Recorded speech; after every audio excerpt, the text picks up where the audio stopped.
Once the name of Jesus once, you call Holy Ghost fire 7 times. I tell about the pastor of the time. Why giving lecture there? 20-something years. 20-something years. In the ministry assignments, the highest man they gave him was 500 naira. 26 years. 500 years. The highest man that ever gave him was 500. Oh, we paid 10 years. The first 10 years, 20 years, 25 in the ministry. 500. The maximum money that ever gave was 500. And he entered into a fast. He should not continue like that. He cannot continue like that. And he fasted. A very lengthy fast. After fasting for a while, somebody came to him when he was finished the fast. He gave him 10,000 naira. He destroyed the cost or not, it's yours. 10,000 naira. He sat knee down. He was ringing the bell with a violence. Oh Lord, this cause you destroy it to my life. I was ringing the bell on the bell. He was ringing the bell. He was praying with anger. The nipple in the bell. And was the person in his car. And the person died on the spot.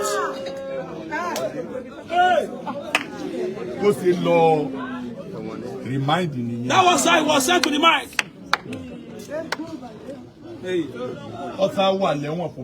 He was in the prison for like 6 years. So, 25 years in ministry. 25 years in ministry, 6 years in the prison. I now came outside. Like 9 days ago. Why he was set free? Say at 500 Both 500. We want to listen now.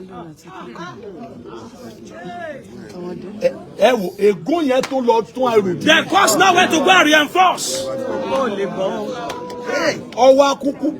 And the cost now swallowed the pastor. Lift up your two hands. You will scream aloud. Everybody that's working to the cross.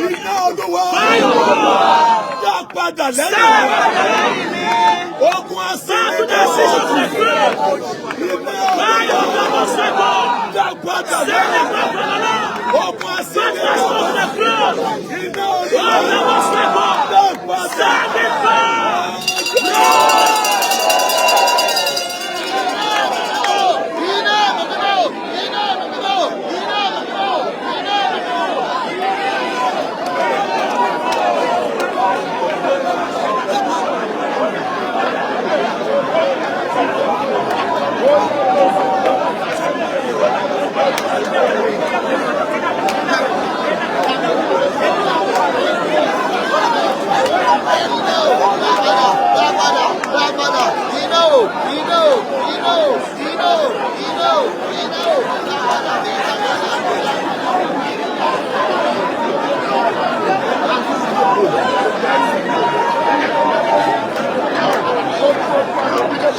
Repeat that same prayer.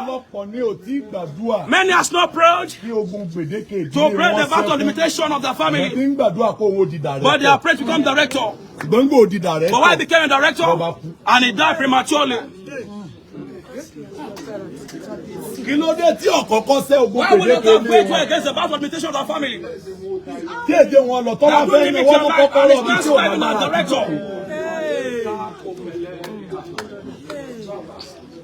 ọ̀kọ̀ọ̀kan ṣiṣẹ́ lórí ogun gbèdéke. Ó wá ń ṣiṣẹ́ lórí kó fẹ́ mú kọ́kọ́rọ́ òkè. Nígbà wá dókè débi tí wọ́n èdè, wọ́n wá fòwe fún pé ẹni ṣerú ẹ̀ yóò ní ìjà. Wọ́n wá sọ pé àbí ibi iṣẹ́ kọ́sà. Ogun kan bí Asini de Boji ní sà. Ogun tó ń jẹ́ wọ́n máa celebrate ìgbéyàwó. Ó sin. You serve the person. Ọmọkùnrin kan lọ Amẹ́ríkà. Somebody went to America. He got a visa for 2 years. Ó lọ Amẹ́ríkà. He went to America. Ó wá lọ gbàdúrà lórí òkè kan tó padà lọ. Ọ̀kadà wá gbá ọ̀kadà tó. A bike man hit his bike that he was on. Ọ̀la ni mo títí láì. He smit his head on the highway on the express. And he died on the spot. American passport yẹn wà lápò. American passport was in his pocket.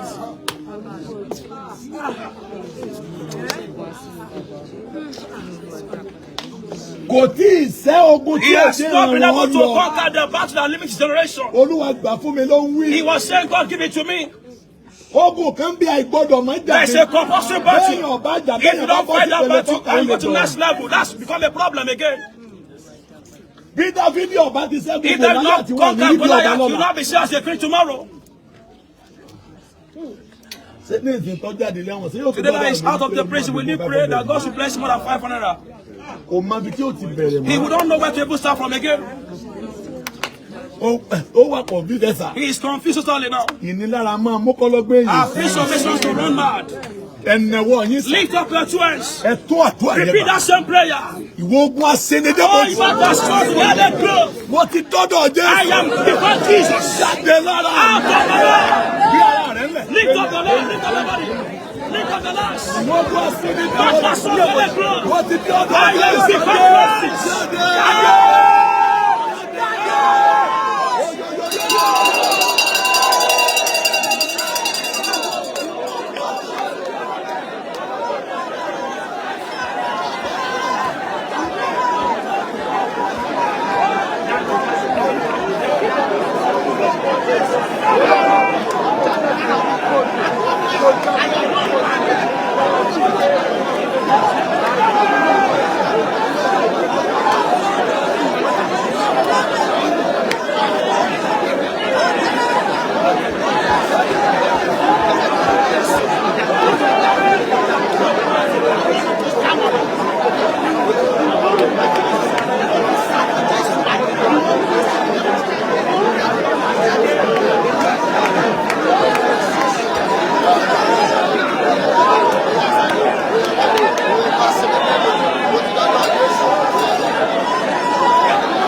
Ẹ padà lẹ́yìn mi, ẹ padà o. Lẹ́yìn mi, ẹ padà o. Ogun tó jà bàbá, tó tún wá jà ọmọ. Ogun tó jà ẹ̀gbọ́n, tó tún wá jà àbúrò. Ẹ padà lẹ́yìn mi, ẹ padà o.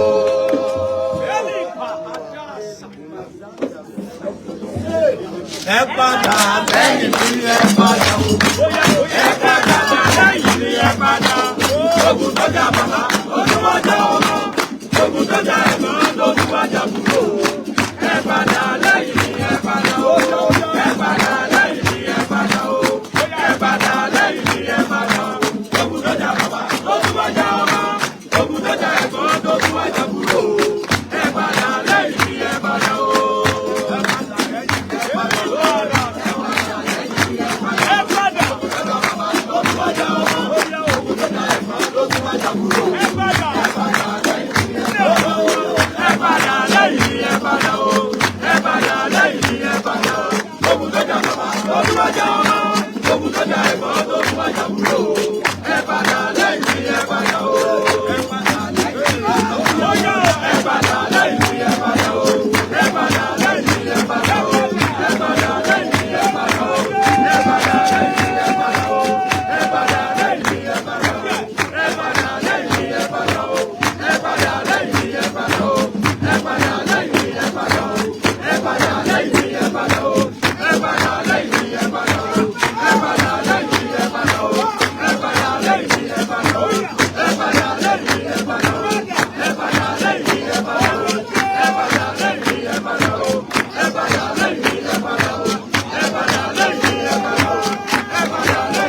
pariwo Jésù.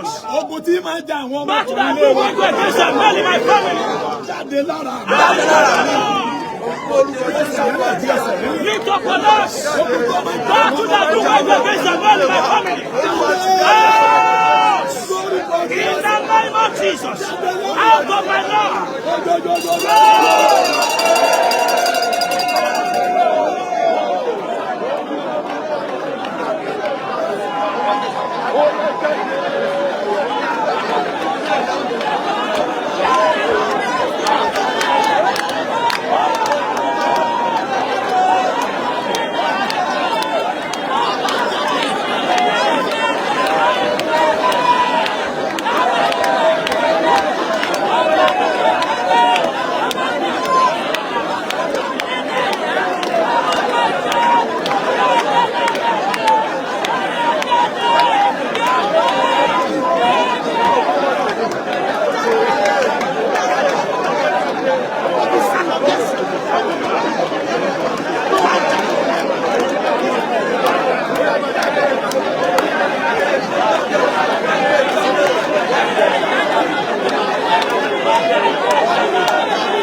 Ọ̀rọ̀ mi ká mójútó, kò yẹ kí bàbá mi jìyà kémi ọmọ tún gbé.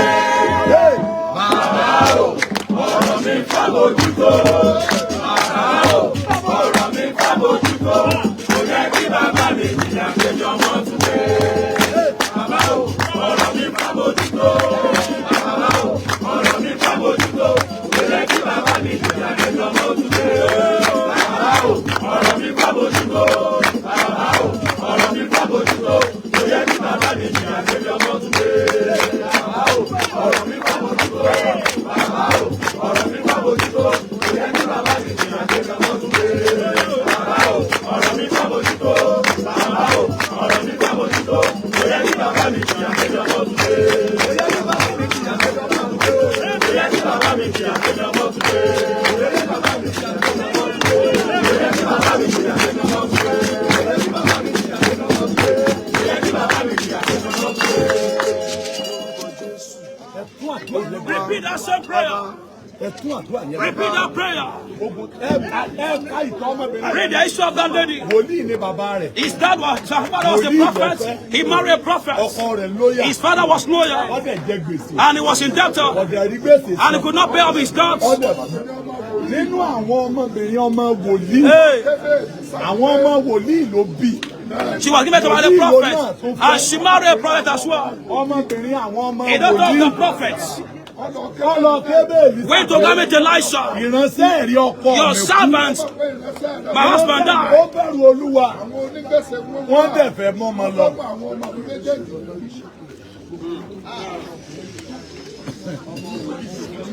Ọmọ wòlíì tó fẹ́ wòlíì.